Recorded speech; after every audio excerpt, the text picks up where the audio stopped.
کچھ ہمارے گڑے ہوئے مفروضے تھے، کچھ الف لیلوی داستانیں جو ہمارے قومی وجود کو سہارا دیتی تھیں۔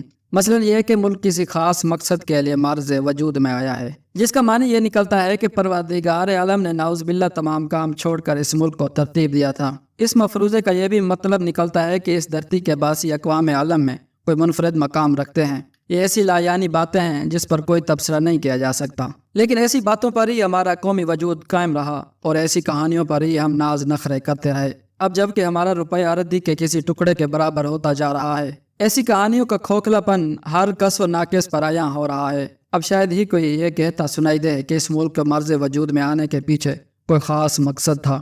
دوسری اہم کہانی نظریات کے حوالے سے تھی۔ غیروں کو ہم نے کیا یقین دلانا تھا، لیکن ہم نے خود کو قائل کر لیا تھا کہ ہم خاص نظریات کے منفرد رکھوالے ہیں۔ دنیاوی مسائل حل کرنے میں ہم اتنے ماہر نہ تھے۔ اگر سچ پوچھا جائے تو دنیاوی مسائل کے حوالے سے ہم خاص نکمے نکلے ہیں، لیکن دنیاوی مشکلیں سامنے آتی ہیں تو ہم نظریات کی تلوار کو تو نیام سے نکال لیتے ہیں، مسئلہ تو کوئی حل نہیں ہوتا، لیکن اپنے پیدا کردہ جذبات سے ہم مغلوب ہو کر رہ جاتے ہیں۔ مغربی دفاعی معاہدوں میں گئے تو عذر نظریات میں تلاش کیا، مغربی طاقتوں کے لیے چوکیداری کے فرائض انجام دیے تو جواز پھر نظریات میں ڈھونڈا۔ افغانستان میں حماقت کی فصلیں بوئیں تو بھی عذر نظریات سے نکالا۔ ہمارے پالیسی سال 40 سال تک افغانستان کے مسائل کا بوجھ اٹھاتے رہے اور اس کاوش کا نتیجہ آج طالبان کی صورت میں ہم بھگت رہے ہیں۔ افغانستان کے حوالے سے جو بھی پالیسیاں رہیں، یا یوں کہنا زیادہ درست ہوگا، اس حوالے سے جو بھی غلطیاں ہم سے سرزد ہوئیں، اس کے موجد کچھ پالیسی ساز ہی تھے، لیکن اس دھرتی پر غلط مفروضوں کا حساب کس سے لیا جا سکتا ہے؟ تیسرا وہم جو ہم نے اپنے ذہنوں میں بٹھایا تھا وہ یہ تھا کہ ہم مسلمان ہیں، اس لیے ہم بہادر اور دلیر ہیں، اور وہ جن سے ہم نے ازلی دشمنی پال رکھی ہے وہ ہندو ہیں اور اس لیے کمزور اور بزدل ہیں۔ 1965 کی جنگ تک ہم یہی سمجھتے آ رہے تھے کہ ایک مسلمان 10 ہندوؤں کے برابر ہے۔ 1965 اور 71 کی جنگوں میں جو کچھ ہوا اس کو تو ایک طرف رہنے دیجئے، لیکن آج کل کے حالات میں جہاں ہم ہیں اور ہمارا کشکول ہے، لوگ یہ دیکھ کر حیران ہیں کہ ہندوستان کہاں جا رہا ہے اور ہم کن دلدلوں میں پھنسے ہوئے ہیں۔ ان الف لیلوی مفروضوں کے ختم ہونے کا مطلب ہے کہ بطور قوم ہم اپنے نفسیاتی سہاروں سے محروم ہو گئے ہیں۔ کس بات پر ناز کریں؟ کچھ بھی تو نہیں رہ گیا۔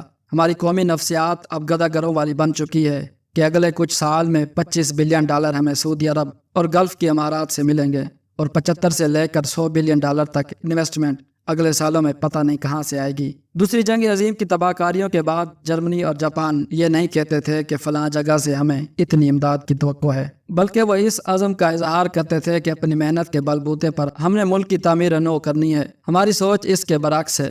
گدھا گری کے چکروں میں ہم پھنسے ہوئے ہیں، وہ اس لیے کہ اپنے آپ پر اور اپنی محنت پر ہمیں کوئی اعتماد نہیں ہے۔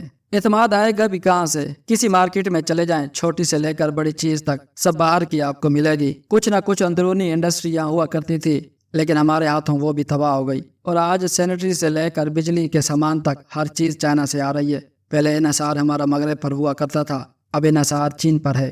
ہندوستان میں سب کچھ بنتا ہے، وہاں کے تعلیمی ادارے عالمی سطح کے ہیں، ہمارے یہاں علم و تدریس کا کام ویسے ہی ٹھپ پڑا ہے۔ تعلیمی نصاب میں بھی زور سائنس اور ٹیکنالوجی پر نہیں بلکہ نظریات اور فضول کے مضامین پر ہے۔